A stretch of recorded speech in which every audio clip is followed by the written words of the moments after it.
चालू। नमस्कार, मैं डॉक्टर यशस्वरी ध्रुव, सहायक प्राध्यापक हिंदी, शासकीय कन्या महाविद्यालय दुर्ग, छत्तीसगढ़।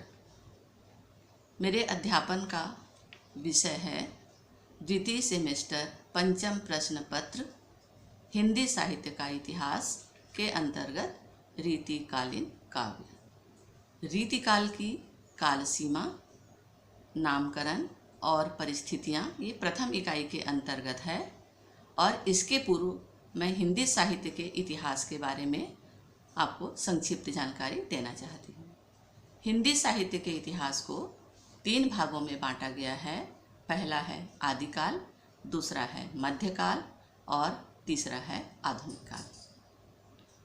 मध्यकाल को पुनः 2 भागों में बांटा गया है, जिसको हम पूर्व मध्यकाल और उत्तर मध्यकाल कहते हैं। पूर्व मध्यकाल को भक्तिकाल कहते हैं और उत्तर मध्यकाल को हम रीतिकाल कहते हैं।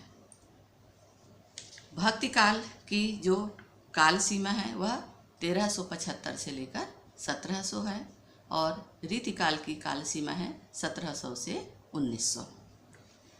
आचार्य रामचंद्र शुक्ल ने रीतिकाल को प्रवृत्ति के आधार पर रीतिकाल नाम दिया है। रीतिकालीन साहित्य की प्रवृत्ति के आधार पर रखा गया नाम, जिसमें रीति ग्रंथों और लक्षण ग्रंथों की प्रधानता रही, उसे हम रीतिकाल कहते हैं। रीति शब्द का अर्थ, रीति शब्द का सामान्य अर्थ है रीति, परंपरा, पद्धति, शैली। साहित्यिक दृष्टि से देखा जाए तो रीति शब्द का अर्थ है काव्यांग निरूपण। काव्य रीति अर्थात काव्य का निरूपण।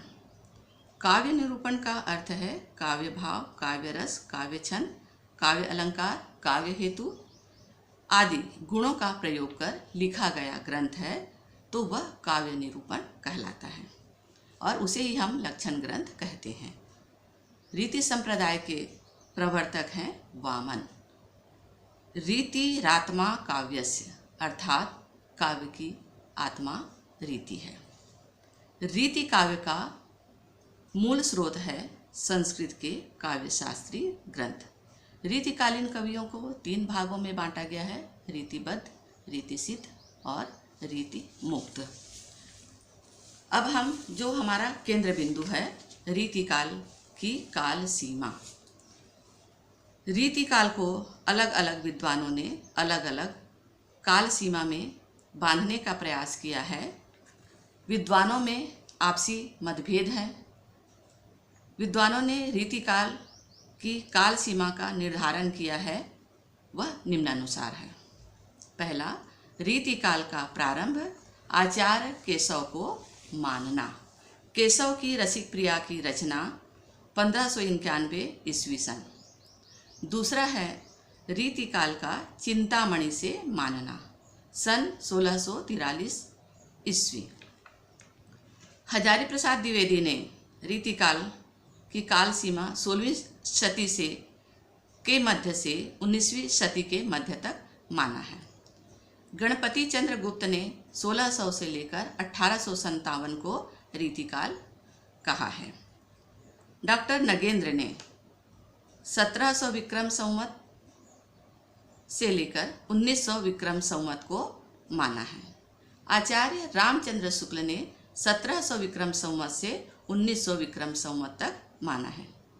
इस प्रकार आचार्य रामचंद्र शुक्ल ने साहित्य की प्रवृत्ति की प्रधानता को देखते हुए 1700 से 1900 विक्रम संवत को रीतिकाल नाम दिया है। साहित्य की प्रवृत्ति अचानक नहीं आ जाती।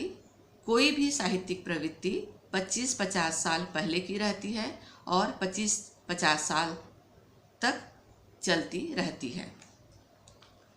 कोई भी प्रवृत्ति अचानक प्रारंभ नहीं होती और अचानक कोई भी प्रवृत्ति समाप्त नहीं होती, अर्थात 50 साल पहले या 50 साल बाद तक वह परंपरा चलती रहती है। साहित्य की कौन सी प्रवृत्ति किस काल में सर्वाधिक प्रभावी रही, उसके आधार पर हिंदी साहित्य का नामकरण किया गया है। जैसे वीर गाथा काल में वीरता की प्रधानता होने के कारण उसे वीर गाथा काल कहा गया है। भक्ति की प्रधानता होने के कारण उस काल को भक्ति काल नाम दिया गया। उसी प्रकार रीति काल में रीति की प्रधानता होने के कारण रीति काल नाम दिया गया है। यदि रीति काल की काल सीमा के निर्धारण की बात करते हैं तो देखते हैं कि भक्ति काल में ही रीति काव्य के बीज दिखने लगते हैं, अर्थात लक्षण ग्रंथ भक्ति काल में ही लिखा जाने लगा था। रसिक प्रिया रस को लेकर 1591 में तथा कवि प्रिया अलंकार को लेकर लिखने वाले आचार्य केशवदास भक्ति काल के उत्कर्ष काल के कवि हैं, लेकिन उन्होंने लक्षण ग्रंथों की रचना की है, वे रीति काल के कवि हैं। यदि केशव से माने तो 16वीं सदी से रीति काल की काल सीमा होनी चाहिए। कृष्ण काव्य में मधुरा भक्ति, राम काव्य में रसिक वृत्ति, श्रृंगारिक रचना, देव, मतिराम, पद्माकर के लक्षण ग्रंथ आदि रीति काल की प्रवृत्तियां भक्ति काल में मिलती हैं। सीमा निर्धारण के अंतर्गत केशवदास के बाद 50 या 60 वर्षों के बाद कवि चिंतामणि, जिसने 1943 ईस्वी अर्थात 1700 विक्रम संवत के आसपास ग्रंथ लिखते हैं। यदि उन्हें प्रवर्तक कवि मानते हैं तो रीति काल का समय 17वीं शताब्दी है। इस प्रकार हजारी प्रसाद द्विवेदी ने भी 16वीं सदी कहा है। गणपति चंद्र ने भी 16वीं सदी से रीति काल का प्रारंभ माना है। यदि हम केशवदास और चिंतामणि को मानते हैं तो इस प्रकार 16वीं सदी से 17वीं सदी को प्रस्तावना काल कह सकते हैं, जिसमें लक्षण ग्रंथों अर्थात रीति ग्रंथों के बीज रूप में प्रवृत्ति दिखाई देती है। किसी प्रवृत्ति को काल सीमा के बंधन में पूरी तरह नहीं बांध सकते। हम देखते हैं कि भक्ति काल के कवि रीति काल में रचना करते हैं तथा भक्त कवि भी रीति काल में रचना करते हैं। जैसे बिहारी भक्त काल के कवि हैं, लेकिन वे रीति काल में रचना करते हैं। इसी प्रकार गंगा स्तुति, यमुना स्तुति, शिव स्तुति ये भक्ति की रचना है जो रीति काल में दिखता है। यदि आधुनिक काल की बात करते हैं तो 19वीं सदी में भारतेंदु के आने के बाद जागरण काल तथा द्विवेदी युग में रीति काल की प्रवृत्तियां या श्रृंगारिक रचनाएं दिखती हैं। इस प्रकार एक धारा या प्रवृत्ति एक काल से दूसरे काल में दिखाई देती है, अचानक वह समाप्त नहीं होती। प्रधान प्रवृत्तियों के आधार पर ही काल सीमा निर्धारित की गई है। आचार्य रामचंद्र शुक्ल रचित हिंदी साहित्य का इतिहास में उल्लेख किया गया है। उन्होंने अपने रीति काल की काल सीमा के तर्क में जो उन्होंने अपने विचार प्रस्तुत किए हैं, तो पहला है संवत 1598 में कृपाराम थोड़ा बहुत रस निरूपण कर चुके थे। दूसरा है केशव के उपरांत तत्काल रीति ग्रंथों की परंपरा नहीं चली। कवि प्रिया के 50 वर्ष पीछे उसकी अखंड परंपरा का आरंभ हुआ।